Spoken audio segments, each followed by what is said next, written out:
Mesdames et messieurs, bonsoir et bienvenue à cette quatrième édition de notre émission Deception. Nous avons présenté la dernière fois, je ne m'en souviens plus, nous sommes aujourd'hui à l'émancipation de la femme. La dernière émission, je l'ai dit. Donc la troisième traitait des doctrines tout à fait pernicieuses qui dérive de l'épisode de la tentation. Nous avons vu comment le serpent s'est servi de la femme pour accomplir ses desseins. En effet, s'il faut nous en tenir au récit de la tentation, Dieu créa un seul être. Il lui donna le nom d'Adam. Je répète, Dieu créa un seul être.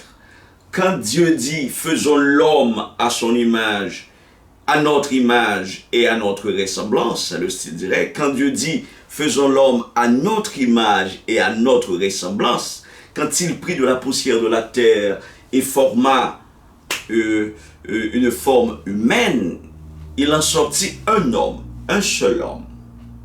Nous allons voir ça, nous avons vu ça dans l'une ou deux des émissions antérieures. Dieu ne forma pas séparément deux personnes, mais une seule personne. Il lui donna le nom d'Adam. Donc, j'ai bien mis l'accent sur un seul, parce que dans nos émissions ultérieures, je reviendrai sur ce point assez important. Donc, il donna à ce dernier de dominer, il donna à Adam de dominer sur tous les animaux de la terre, sur tous les poissons de la mer et sur tous les oiseaux du ciel. Il revient à Adam alors de leur donner à tous des noms. Lorsqu'il finit de les nommer, il s'attrista du fait que chaque mâle avait une compagne et il remarqua qu'il n'en avait pas une. Alors Dieu prit note de sa tristesse et combla son vide. Donc vous savez comment Dieu a endormi Adam avec une anesthésie et tira une de ses côtes. Donc ce n'est pas une personne extérieure à Adam que Dieu a formée, mais il a pris une partie d'Adam, une côte de ses côtes. Une côte de ses côtes. Donc Dieu n'a pas formé deux personnes différentes et les a mis l'une à côté de, et les a mises l'une à côté de l'autre. C'est très important puisque le malin va se servir de l'image que les hommes aujourd'hui se font de la création. Dieu n'a pas formé deux personnes, il en a formé une personne. Et de la première personne, il a tiré une de ses côtes pour faire l'autre personne, celle que Adam déclarera être l'os de ses os et chair de sa chair. Donc, lisons Genèse chapitre 2, les versets 19 et 20, 19, 20, 18, 21, 22, 23. Genèse 2, versets 19, 20, 18, 21, 22, 23. Vous remarquerez que j'ai intentionnellement placé le verset 18 après le verset 20 parce que c'est sa position logique. Mais le point ici, c'est qu'au moment où Dieu défendit à l'homme de manger du fruit de l'arbre de la connaissance du bien et du mal, Ève n'était pas encore tirée des côtes d'Adam. Il est vrai que nous assumons qu'elle en a pris connaissance par après, par Dieu ou par Adam.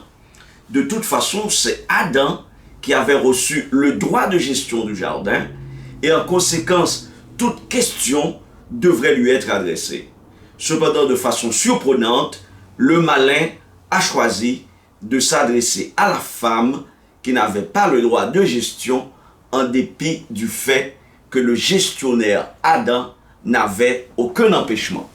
Donc, je vais prendre une Bible, ce que j'avais oublié de faire, et je vais vous lire Genèse chapitre 2, les versets 19, 20, 18, 21, 22, 23. J'ai bien dit que c'est l'ordre logique, c'est la façon dont la Bible, je m'excuse de le dire, c'est la façon dont logiquement les versets devaient être chronologiquement placés. Je lis pour vous Genèse chapitre 2, les versets 19, 20, 18, 21, 22 et 23. L'Éternel Dieu forma de la terre tous les animaux des champs et tous les oiseaux du ciel, et il les fit venir vers l'homme pour voir comment il les appellerait, et afin que tout être vivant portât le nom que lui donnerait l'homme. L'homme ici c'est Adam, c'est pas Adam et Ève, mais Adam.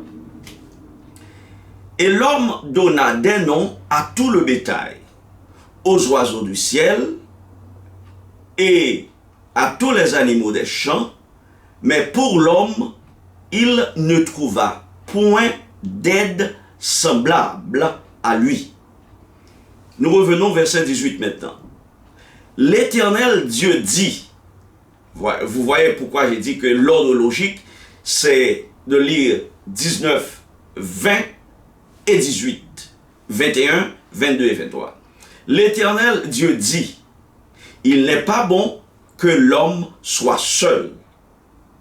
Je lui ferai une aide semblable à lui. Maintenant, verset 21. Vous voyez? Alors, l'Éternel Dieu fit tomber un profond sommeil sur l'homme qui s'endormit. Il prit une de ses côtes et referma la chair à sa place. L'Éternel Dieu forma une femme de la côte qu'il avait prise de l'homme et il l'amena vers l'homme. Donc quand vous lisez la Bible, il faut avoir un peu de logique. Vous n'avez pas besoin d'être philosophe ou linguiste pour placer, il peut glisser que certaines erreurs. Donc, ce n'est pas d'inspiration, mais erreur dans la chronologie. Il faut dire 19, 20, 18, 21, 22 et 23. Donc en général, dans une hiérarchie, quelle que soit l'organisation, il y a une hiérarchie. Dans la maison, il y a une hiérarchie. Dans l'église, il y a une hiérarchie. Dans le ciel, il y a une hiérarchie. En général, dans une hiérarchie, l'on peut s'adresser à une personne seconde en rang quand le responsable principal est empêché et choisit un délégué pour prendre la parole en son nom ou pour liquider les affaires courantes de l'organisation. Mais c'est une décision qui émane du directeur, je veux dire, du responsable principal. Mais toute personne qui n'a pas reçu délégation de pouvoir et qui s'arroge le droit de prendre la parole au nom d'une compagnie, d'une organisation, risque de se voir limogé ou de se voir tirer l'oreille. Voilà pourquoi dans nos démocraties modernes, où certaines constitutions prévoient une structure politique mi-présidentielle et mi-parlementaire, le dirigeant principal a des prérogatives spécifiques dont lui seul peut jouir. Cependant, s'il est empêché, c'est-à-dire s'il est incapable, soit par maladie ou par n'importe quelle circonstance contraire à sa volonté, s'il est incapable de remplir ses responsabilités prévues par la loi, un autre dirigeant, soit le vice-président, soit le premier ministre, soit le président du Sénat selon le pays, ou encore le président de la Cour de cassation selon le pays, ou encore le président de la Chambre des députés, le substitue. Nous avons vu comment de façon très irrégulière, le dirigeant israélien Benjamin Netanyahu a été invité à prendre la parole devant le Congrès américain. C'était un mauvais, j'allais dire, un très mauvais précédent dans les relations internationales des États-Unis, lorsque le porte-parole de la Chambre des députés, John Boehner, sans avoir consulté la Maison-Blanche et sans même avoir consulté le département d'État, a fait venir un chef d'État étranger pour prendre la parole devant le Congrès américain. Naturellement, le président américain d'alors, Barack Obama, n'était pas du tout respecté, ni sur le plan international, ni sur le plan national.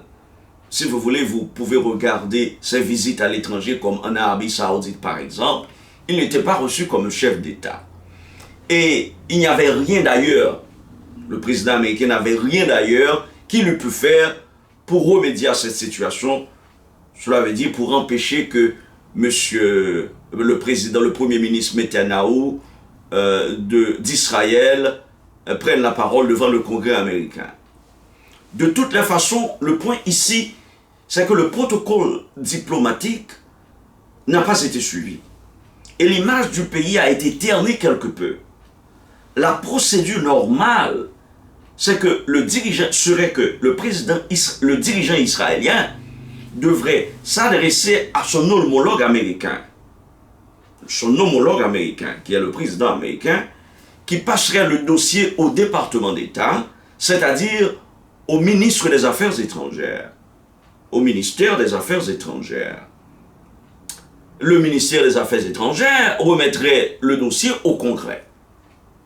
De façon similaire, en chirurgie, par exemple, comme en infrastructure routière, on utilise une artère ou une voie secondaire que quand l'artère principale ou une autoroute principale a un problème. S'il y a un blocus, par exemple, le sang ne peut pas aller au cerveau, le chirurgien fait ce qu'on appelle en chirurgie un bypass. Et si une autoroute, par exemple, une autoroute principale dans une ville ou dans un État, dans une province, a un blocus majeur, ce que les automobilistes tentent de faire, c'est de contourner le bouchon, c'est de contourner le trafic, en utilisant une voie secondaire. Si vous contournez l'artère principale ou la route principale, c'est vous qui allez créer le problème. Je ne sais pas si vous remarquez ce que je suis en train de dire. Ou c'est vous qui serez dans le pétrin. Donc, s'il n'y a aucun problème sur la route principale et que vous utilisez une route secondaire, s'il n'y a aucun problème dans l'artère principale dans le corps humain et vous utilisez une autre artère, c'est vous qui allez créer le problème, puisque le problème n'existait pas. Donc, pour revenir à notre propos, Lucifer avait déjà une sentence de mort prononcée contre lui. Il a dans sa méchanceté contourné la procédure normale de communication. Il savait bien que Adam était le gérant, l'administrateur du jardin. Il savait bien que Adam était le gardien du jardin. Et s'il devait communiquer avec quelqu'un, c'est Adam qu'il devrait voir. Mais il avait, pour nuire au jeune couple et leur faire subir le même sort que lui, il a contourné la procédure normale de communication. Il savait très bien ce qu'il voulait. Il savait comment et de qui l'obtenir. S'adresser directement à Adam ne lui aurait assurément pas donné le résultat escompté. Adam lui aurait si bien résisté qu'il fuirait loin de lui. Mais il vit en Ève une proie facile.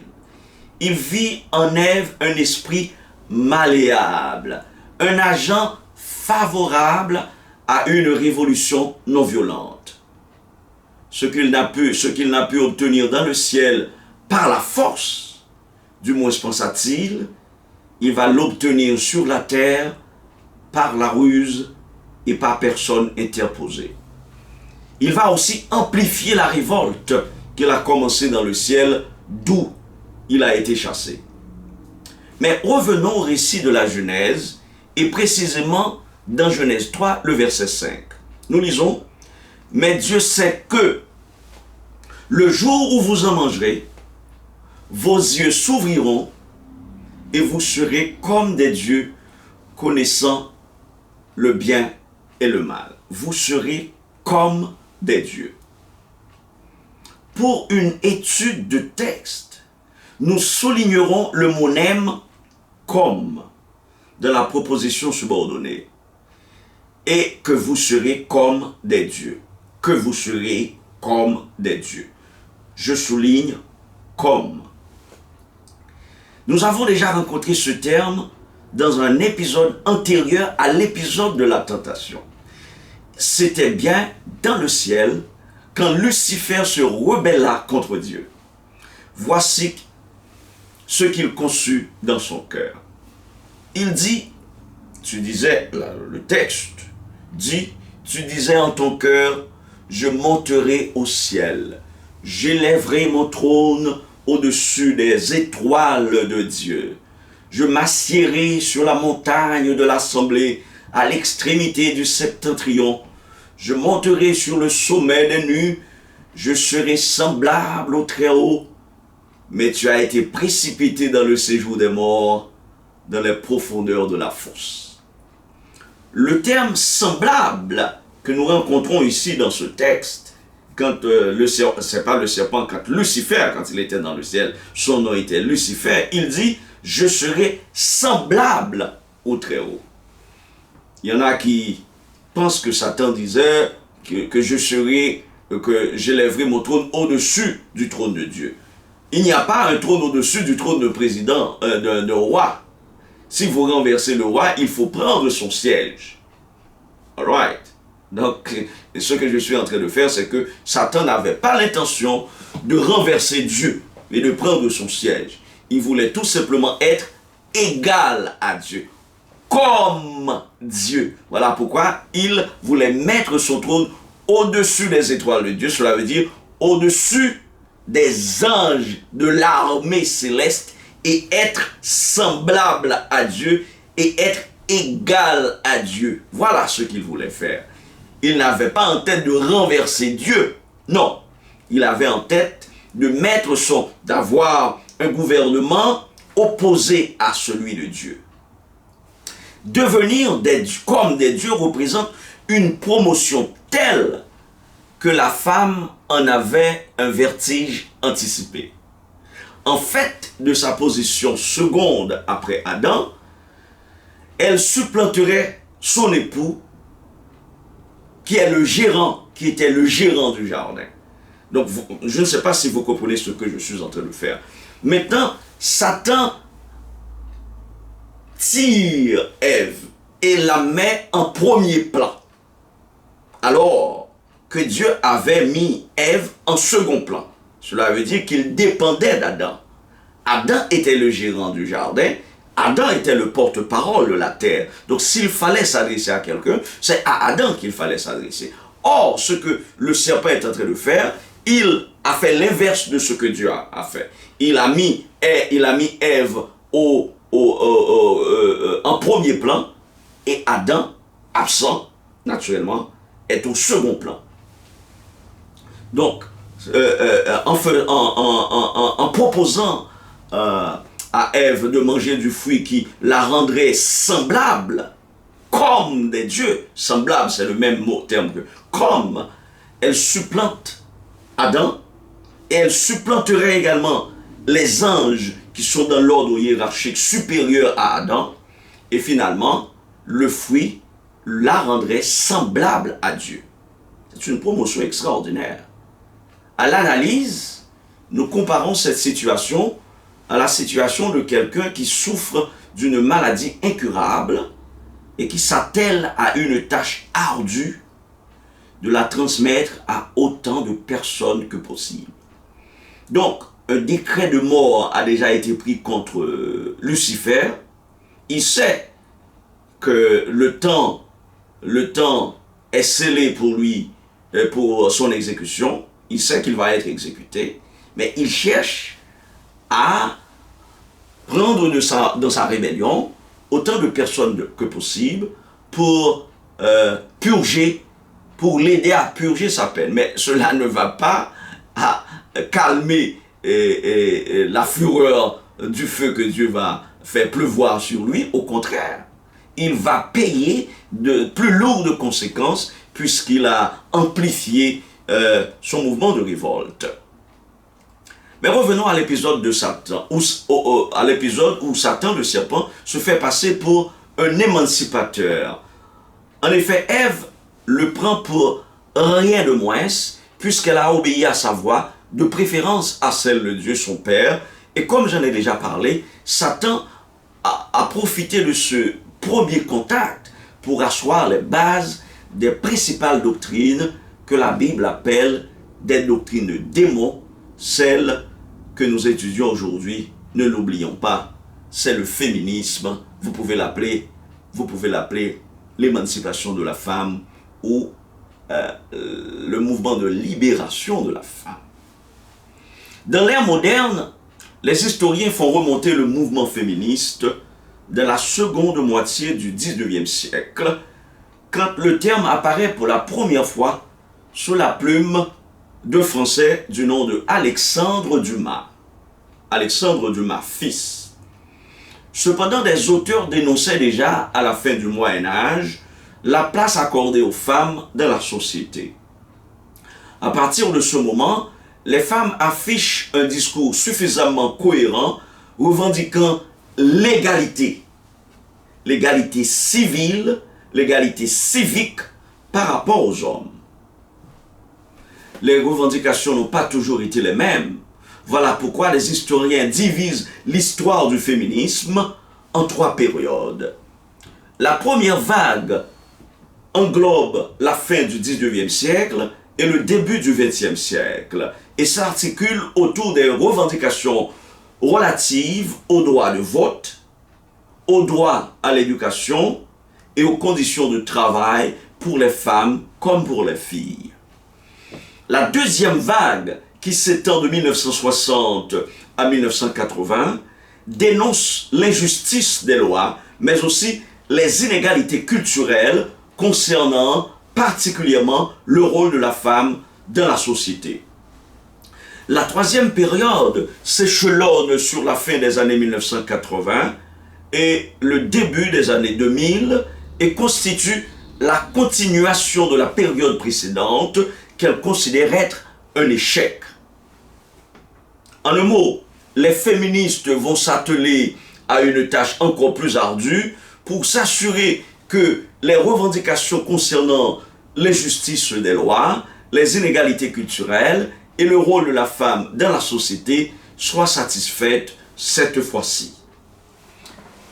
Mais vu l'ampleur de ce sujet, vu l'actualité de ce sujet, il nous semble indispensable de le présenter en plusieurs séances, en 3 ou 4 séances, selon que nous le verrons nécessaire.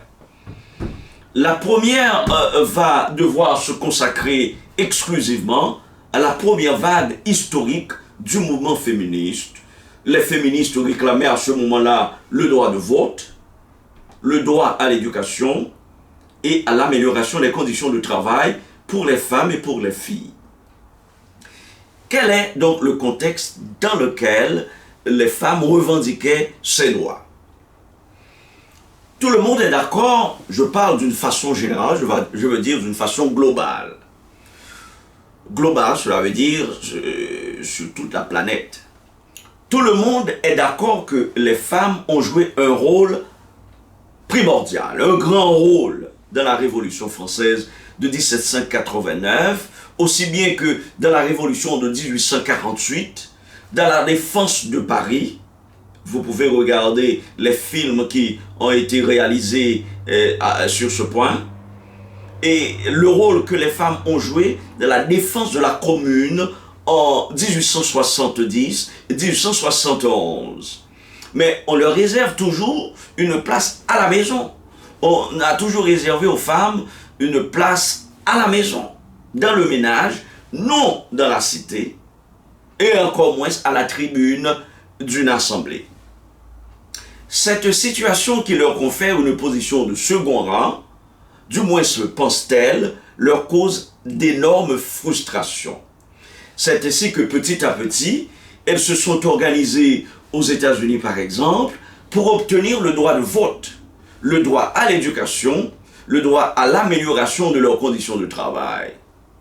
C'est ainsi que 300 hommes et femmes se sont donc rencontrés à Seneca Falls à l'occasion de la Convention de 1848 sur les droits de la femme qui s'est tenue les 19 et 20 juillet 1848. Les participants à cette convention ont mis 3 jours pour discuter du statut légal de la femme et les stratégies susceptibles de mobiliser des femmes à travers le pays en vue de changer leur statut.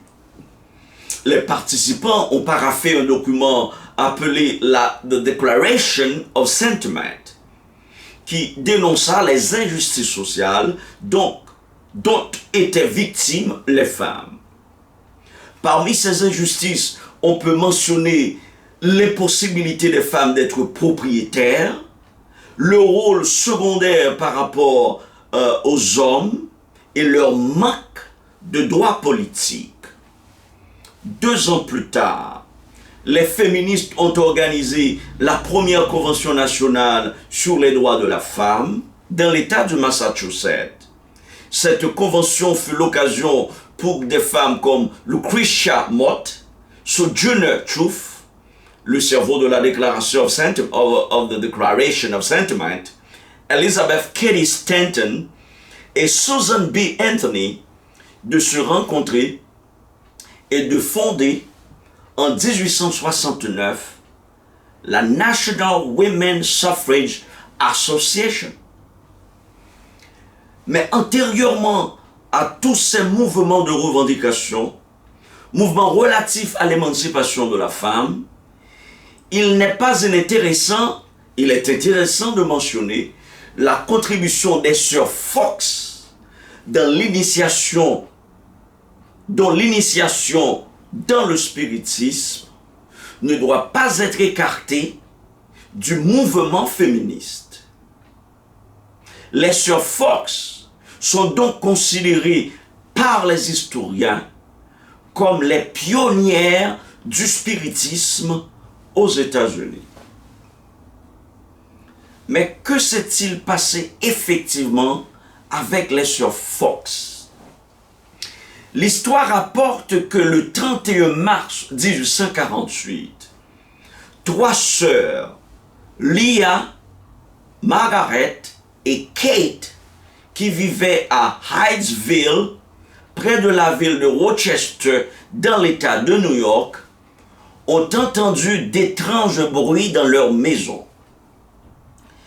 Des bruits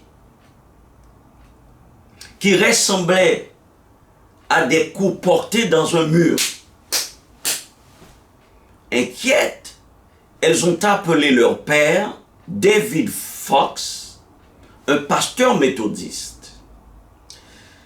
Les 3 filles ont alors posé des questions à voix haute et quelques secondes plus tard, elles ont entendu des coups en guise de réponse. Leur père a fait le tour de la maison pour chercher une explication rationnelle à ce phénomène. Il n'a décelé aucune présence physique. C'est alors que le pasteur David Fox s'est lui aussi pris au jeu. Il a posé à son tour des questions, notamment sur sa propre famille, et en retour, il a obtenu des réponses sonores très troublantes. Le père et les filles ont alors compris la situation. Ils se sont rendus compte qu'ils étaient en présence d'un esprit. Ce dernier a expliqué au père de la famille, quelque peu poussé dans ses retranchements, qu'il était le fantôme de certain Charles B. Wozma. Il avait même un surnom, Mr. Splitfoot. bavard. Le fantôme a déroulé le fil de son histoire à David Fox. Il a été, dit-il, assassiné dans cette maison il y a plusieurs années et son corps était enterré dans la cave. Il fallait que tout le monde sache que des gens constatent qu'il se produisait des choses peu banales au sein de cette maison de Hydesville. D'autant plus que les phénomènes s'intensifiaient, des meubles lourds bougeaient et le lit des sœurs Fox était secoué. Margaret et Kate disaient qu'elles étaient touchées par des mains glacées. Le pasteur Fox a demandé à ses voisins, mais aussi aux notables de la ville, de venir constater par eux-mêmes cette étrange conversation entre sa famille et le fantôme. L'histoire a attiré les esprits curieux. Un comité d'études a été mis en place et la nouvelle s'est partout répandue. La maison des Fox est devenue un lieu d'attraction. Les rumeurs allaient bon train. Les membres du comité d'études ont décidé en premier lieu de vérifier la véracité des propos du fantôme de Charles B. Wozma. Il a expliqué que son corps était enfoui dans le sous-sol de la maison. On a effectivement procédé aux fouilles et celles-ci ont révélé la présence d'un squelette tout entier à l'endroit exact décrit par le démon, par l'esprit, dit l'histoire. L'histoire du fantôme de Hydesville a alors pris un tournant majeur. Elle constituait un sujet de conversation majeur partout dans tout le pays et même au-delà des frontières des États-Unis. Les médias se sont rués sur cette affaire et un certain monsieur Lewis, qui a enquêté plutôt sur la famille Fox et sur son entourage, a publié le livre « Rapport sur les bruits mystérieux entendus dans la maison de monsieur David Fox ». Cet ouvrage a largement contribué à la médiatisation des sœurs Fox. Donc, un premier élément à souligner dans cette première partie de l'émission sur l'émancipation de la femme, c'est qu'on ne peut pas parler du mouvement féministe sans le lier au spiritisme qui constitue son moteur. Donc le mouvement de l'émancipation marche main dans la main avec le spiritisme.